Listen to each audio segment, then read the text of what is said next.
Bruce Arians, one of the more underrated coaches in the NFL, a guy who didn't get his opportunity to be a head coach until 2013 because he's a little rough and tumble. He's a little in your face. He's a little tell it like it is. And sometimes owners don't want guys telling them like it is, and that's what he's always done. And now he's coaching a Super Bowl for the first time. Helps to have Tom Brady, helps to have the foresight to get Tom Brady on the team, helps to have the team in place that would attract to Tom Brady. Jason Light, the GM of the team, deserves some credit for that. But their signature victory came Sunday at Lambeau Field against the Green Bay Packers, 31-26. Chris took a look at the film. And let's focus first on Tom Brady and his performance because it really was different in the second half. Yeah.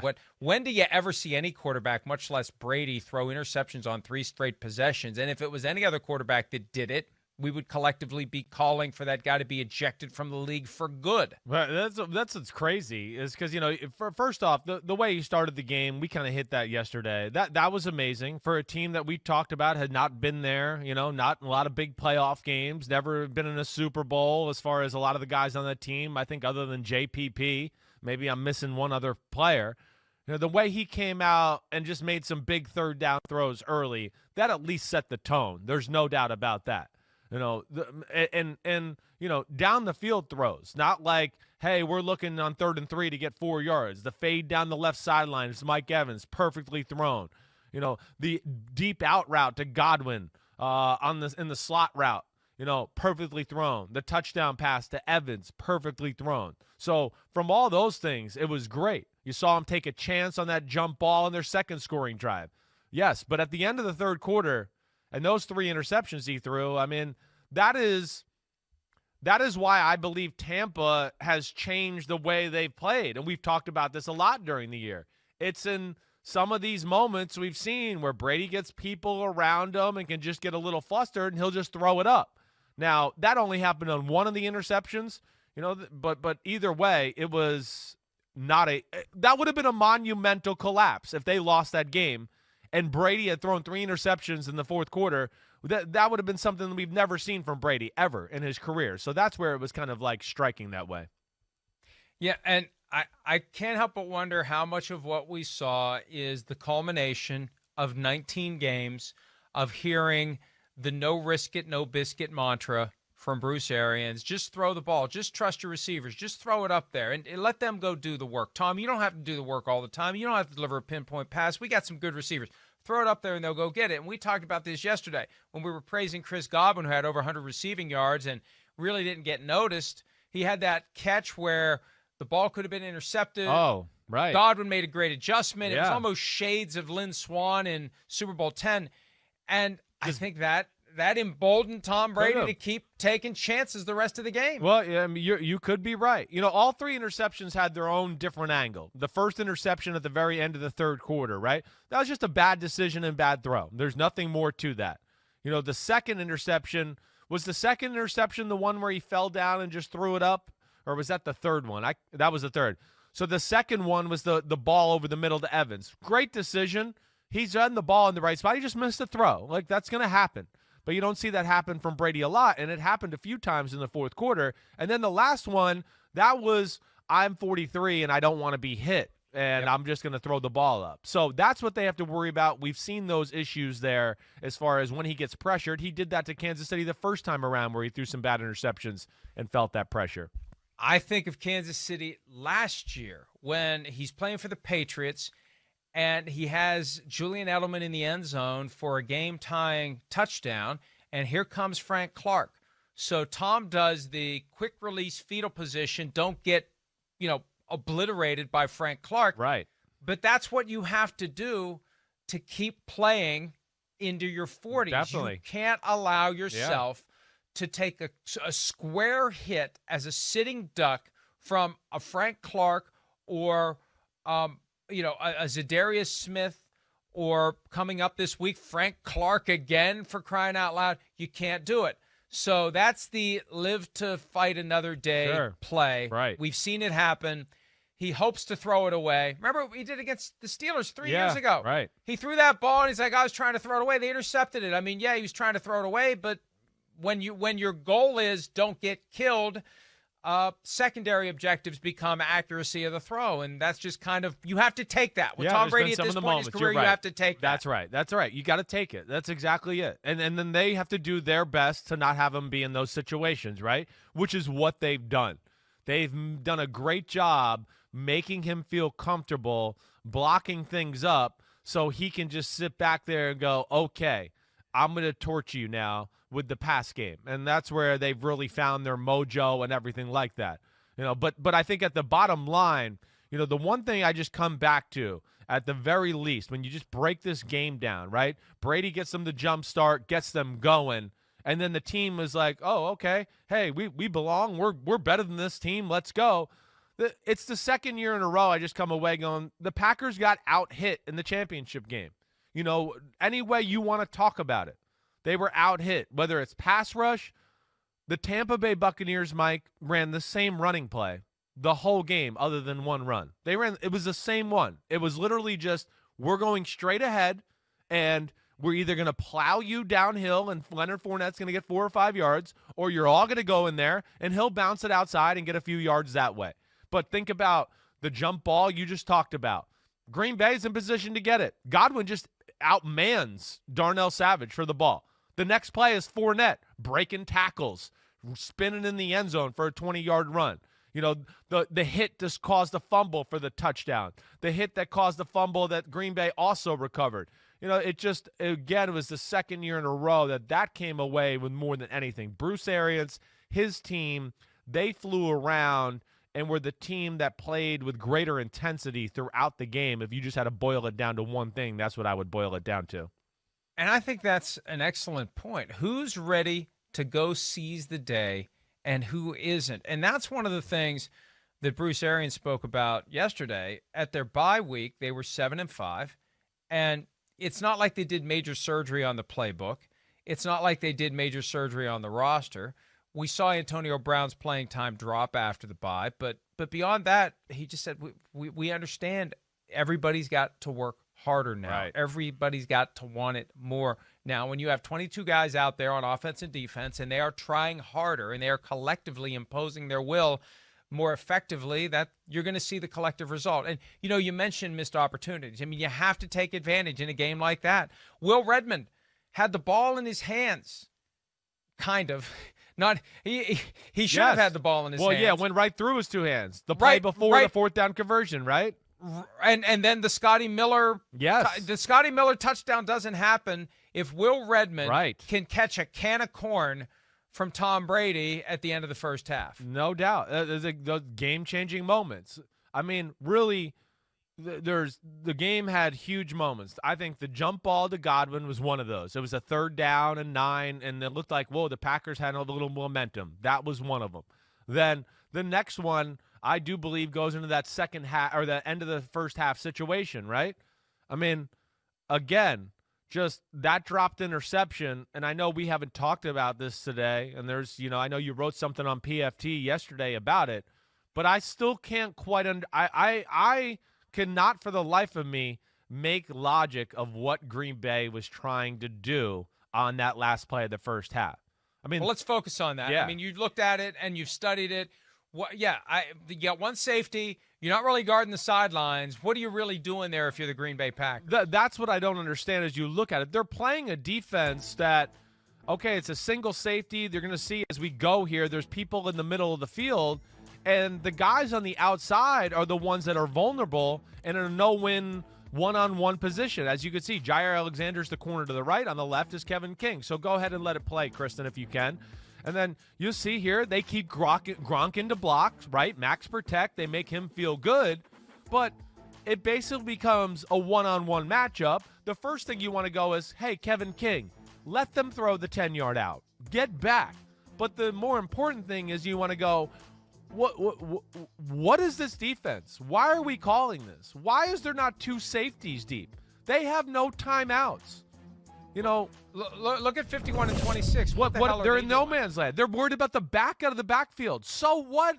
Let them throw the ball in the back out of the backfield. The half will be over. It's over. That's where it is really confusing about what they were thinking there. They literally played a defense to allow the Buccaneers to get out of bounds. And then on top of that, they didn't defend the end zone either. And that, to me, goes back to the coaching more than anything. Watch this again. Let it play again. Coach Dungy, I think, said something about this on Twitter. You got inside leverage, too, on the receivers. Why are you playing them to the inside when the goal is you got to keep them to the inside? You got to play outside on them. Right. Mike, it is literally like, hey, did you guys want 10 more yards to kick a field goal?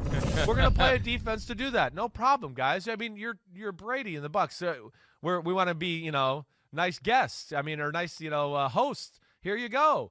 Oh, wait, then you don't want the 10-yard out? You want the touchdown? Oh, we're a nice host. Go ahead. We'll let you have it. That was a huge moment of the game, of course, that, and then leading into the first few plays of the second half. And Mike Pettin, the defensive coordinator of the Packers, look, don't be surprised if he's the former defensive coordinator of the Packers. Matt LaFleur was fairly candid after the game about his disappointment with what happened there. I mean, that was really kind of a dagger moment. And then you had the extra dagger. Then you had the extra dagger to make it 28-10 after the Aaron Jones fumble, which is what made the potential comeback even more impressive. But it should have been 24-10. That's the point. It should be 24-10 even if those things happen, right? That touchdown pass was a preventable thing that was very easy if there was just basic football logic with that one, which there wasn't. And that extra 4 points, as we saw, was the difference in the football game. That was it. The drop 2-point conversion made it the 5-point game, right? Now, and one of the reasons why the Buccaneers held on to the lead is Tom Brady was melting down in the second half. And it is okay, folks, to say it. It really is. I'm telling you, anybody out there who works in sports media, lightning will not strike you dead if you say Tom Brady played poorly in the second half of the game. It's just a Twitter mob everybody's scared of. You're allowed to say that he was bad. You can be the announcer. You can be on any show. You can be you can be anyone in the media. It's okay to say that the GOAT wasn't the GOAT. He was more like a real GOAT. He was a GOAT in the bad way. That draft's coming up later today. Maybe he's going to make it to the GOATs in the bad way draft today. But when he had the second and third interception, Chris, the Packers didn't do anything with it. No. They could have actually turned this into like not quite a Chiefs-Texans turnaround, flip it around route, but they could have won the game by 7 or 10 points if they had managed to cash in on all the mistakes Tom Brady was making. No doubt, Mike. But you know what it came down to? Like, once again, it really went back to the old thing that we just talked about. In those moments there where Green Bay, they got a little momentum. They got the ball down 28-23. You know what happened? They got out-hit again. The Buccaneers pass rush kind of took over the game. If you're looking at the graphic here, 12-20, 1st and 10 at the Green Bay 19. Rodgers has a post route by Devontae Adams, and he has Marquez Valdez-Scantling going across the field wide open for a 25-yard gain. If Rodgers just throws the ball in the vicinity of him, it's going to be a huge gain. He can't ever settle because he has pressure from the get-go. So he tries to throw the ball up, if you remember, and kind of gets hit as he throws, and the ball flutters into the air into no man's land. Incomplete. But that was, again, there's a play there to be had, but they were out-physical. Second drive, as you see, first play, sack behind the chains, and then it became throw, and they couldn't really protect or get open in those moments either. And they had a drop ball, I think, on third down over the middle of Lazard on that second series there. So, Rodgers said it yesterday. They had their chances. They definitely did. They didn't capitalize, and then they also messed things up themselves that it's going to be hard to sleep and get over this one. Why weren't the Packers – now, look, they don't have David Bakhtiari, but the offensive line had looked very good the prior week against the L.A. Rams. Yeah. Why couldn't they handle Shaq Barrett and JPP? It's fun. That's why it's always funny with like a matchup sport, right, Mike? Yeah, Leonard Floyd, some of the Rams guys that come off the edge, they're smaller speed type guys, right? JPP is a 290-pound defensive end. Shaq Barrett, 275, but power-based. I mean, Mike, my kind of guys here, legs and ass. They're going to push people back. So it was a tougher matchup for, a guy like Billy Turner, who's a guard. He's not your typical left tackle. He got overpowered, just straight up. You hear the phrase push the pocket. That was a big key. And then, the other key, is Vita Vea, him being back, pushing the pocket up the middle was another issue for Green Bay too. But yeah, they struggled blocking that group, and Todd Bowles did a good job of just, hey, letting his front four do work, but occasionally sending a fifth man just to make sure everybody got one-on-one, and now his guys could go to work. But that, of course, was a big part of the battle, is them winning that battle up front. And you could see that Turner was under extra pressure because he was doing everything he could to get a little bit of a split second. Yeah, he jumped a few times, right? To the point where there were some uncalled false starts by Billy Turner. And hey, if they don't call it, good for you. But he was getting back into his stance to brace for the onslaught a little bit early to try to better protect Aaron Rodgers. And, ultimately it didn't work. I mean, the guy got sacked 5 times. You just don't see that happen on a regular basis to Aaron Rodgers. He had nowhere to go. Why didn't we hear about the Packers' great defensive players, Zadarius Smith, Preston Smith, Rashawn Gary? Right. Why weren't they called out much during the game? That's where, right, I texted you yesterday, right? We got done with the show, and I said the one thing we didn't talk about is, we talked about all these Bucs guys who popped out, and to the overall theme, again, of what we're talking about and being out-hit as a football team, right? Just to boil it down to one basic thing. And, yeah, they lost that battle, too. They lost. That's why, I think this is why you and I picked the Bucs to win the football game. Yes, we know one team was 13-3 and the other one was 11-5. I had people on Twitter yesterday, how could you say they were better when one team was the 1 seed and the other? Well, because at this moment they're better across the board. I mean, offensive line. It's a close one. It's close, but we're taking Tampa. They were better. The defensive line, not even a question. Tampa. Linebackers, Tampa. Secondary, okay, close. All right, now let's go to offense. Wide receivers, not close. Tampa. Running backs, all right, close one there. I mean, so yes, Tampa's a really good football team, and they stonewalled that Green Bay pass rush. They didn't get even close to Brady other than that one interception where he threw the ball up in the air. But for the most part of the day, he had great protection and was able to see the field and step into a lot of throws. Zadarius Smith, when he joined us in Miami I knew you were going to say Super Bowl week, here's the quote. And this is his assessment of the NFC Championship game last year, where it wasn't even close. They got steamrolled by the 49ers. He said, "We didn't come ready to play. I don't know if everybody was sleeping, but I can tell you for myself, I wasn't ready to play either."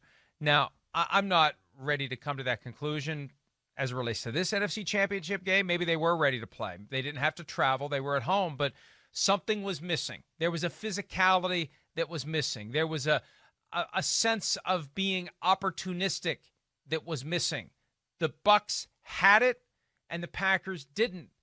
And in a league where the talent gap is narrower than ever, exactly, that's going to be the difference between winning and losing the NFC Championship game. That's going to be the difference between winning and losing the Super Bowl potentially for whichever team is ready to be opportunistic and take advantage of the things that come their way. Yeah, exactly right. Again, the game has become all about big plays. That's what it is. And as we saw the other day there, Tampa made more of them. There's no doubt about that. That's really what it is. I mean, the turnovers, the touchdowns, gotta have it third down moments in the red zone. Hey, they stopped Green Bay from scoring touchdowns, made them kick field goals. Those were huge moments in the football game. And like you said it perfectly, in this day and age with two teams in the NFC Championship who are very evenly matched, it's the team who can make a few plays and the team who makes a few mistakes. That's really all it boils down for most of the time, and that was clearly advantage Tampa in that one. Hi, I'm Mike Tirico, and thanks for watching. Make sure to hit subscribe for the latest news and highlights from NBC Sports.